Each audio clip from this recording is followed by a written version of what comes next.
Some sad news in the world of baseball yesterday as the great Willie Mays, the Say Hey Kid, passed away yesterday. Willie Mays was an icon in the National League and for everyone around him. Born May 6, 1931 in Westfield, Alabama, he had gifted parents who could play sports with the best of them. His father was a baseball player with the Look Iron plant, and his white mother was a gifted high school basketball track star. He was known as Buck. However, his parents never married and separated when Willie was 3. His father raised him alongside 2 aunts and all that. His professional baseball career started in 1948 playing with a Negro minor league team called the Chattanooga Choo-Choos, and then would play with Birmingham as one of the great Negro League teams and all that. Birmingham went to the Negro World Series but lost to Homestead. Several teams would actually be interested in signing Mays, but the Giants got him to sign to a $4,000 contract. He was doing quite well in AAA with Minneapolis in 1951 when he was called up. He was reluctant and all that. However, the manager, Leo DeRocher, said, join the team. Quit costing the ball club money with long distance phone calls. And he was known as the Say Hey Kid. Mays actually started at 0 for 12 in his batting career, but he hit a home run off Warren Spahn over the left field roof of the Polo Grounds to do it. But then he went hitless in the next 12 bats and was told to stop trying to pull the ball, just make contact.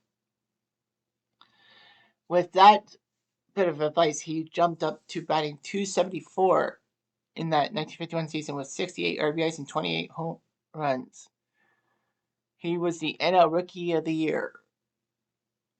And Willie Mays, when he started getting hot, the Giants got hot. And that was the season which the Giants came back from 13 and a half back of the Brooklyn Dodgers to win the NL pennant in a best-of-3 playoff. The funny thing was, Willie Mays was actually on deck when Bobby Thompson hit his shot heard around the world. Mays could not hit well in the 1951 World Series against the Yankees. Then he learned that the U.S. Army drafted him to serve in the Korean War. He played the first few weeks of the 52 season with the Giants, and then reported to Fort Eustis in Virginia, playing on military baseball teams.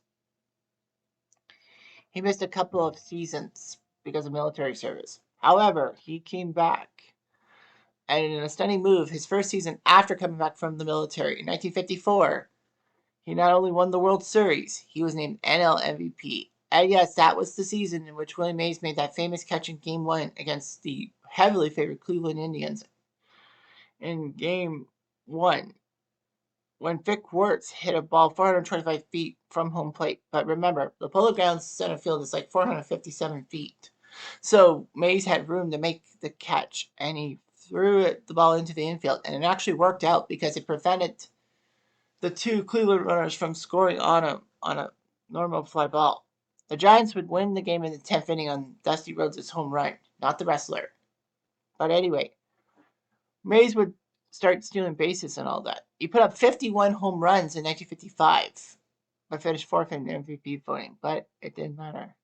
All that.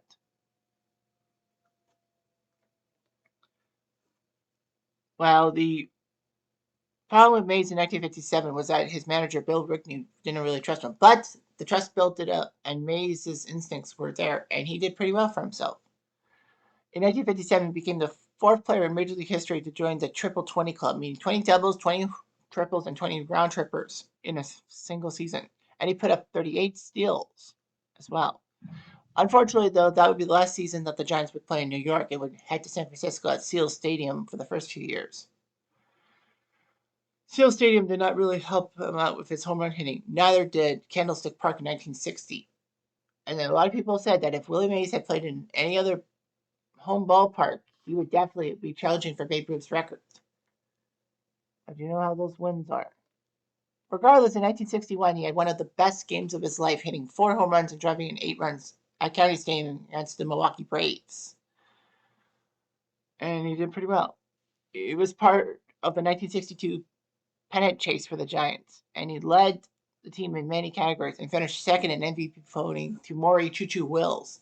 A lot of people said that it was undeserved because Wills was just a base stealer, in a sense. So anyway, Mays hit a gigantic home run on the last day of the year, forcing the team into the 3-game playoff with the LA Dodgers. And it worked out. With the Giants down 4-2 in the ninth inning of Game 3, the final game, Mays hit an RBI single and eventually scoring when the Giants came back from the top of the ninth to beat the Dodgers 6-4. The Giants went to the World Series. He actually hit a gigantic double in Game 7 in the ninth inning against the Yankees and Ralph Terry. However, shockingly, Matty Alou, who was on first base, did not score on the play, as the Giants third base coach opted to hold Alou at third. That would be terrible because the next batter was Willie McCovey, who hit a line drive speared by Bobby Richardson and prevented the Giants from winning the World Series. And of course, that was the famous Charlie Brown comic book strip when he moans, "Why didn't McCovey hit the ball 2 feet higher?" Mays was a legend and all that. In 1965, he won the NL MVP, putting up 52 home runs and all that. He broke the record of National League home runs by a National Leaguer of Mel Ott. That it was known as the Player of the Decade in the 1960s. But who can argue? I mean, he got his 3,000th hit off of an Expo. Unfortunately, though, he was slowed down in subsequent years. Mays was shockingly traded in 1972 from the Giants to the Mets. And the Mets agreed to keep paying his $165,000 a year salary in 72 and 73. He tried his best and all that. The Mets loved to have him. Unfortunately, Mays had some gigantic mistakes, especially in the first 2 games of the 73 World Series in Oakland against the A's. He stumbled many times, including a fielding error in Game 2 that actually saw Oakland tie the game in 4 extra innings. Fortunately, though, Willie Mays hit an RBI single in the 12th inning to help the Mets win that game.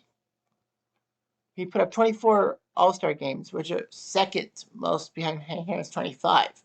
Now, it's a little biased because from 1959 to 1962, there were 2 All-Star games played in a year instead of 1. So he has a lot of All-Star game records and all of that. It was just hard to believe. He was inducted into the Baseball Hall of Fame in his first year of eligibility, putting up 95% of votes. The Giants named him the greatest player in franchise history. Well, why would you deny it? Shockingly, the Giants had its number 24 retired in 1972, but in 2022, the Mets retired his number 24. Willie Mays was a legend. All that. He had a lot of cultural effect. He would actually play stickball games with the predominantly black youth near the polo grounds and all that. Willie Mays was humongous and all that. He would marry a couple of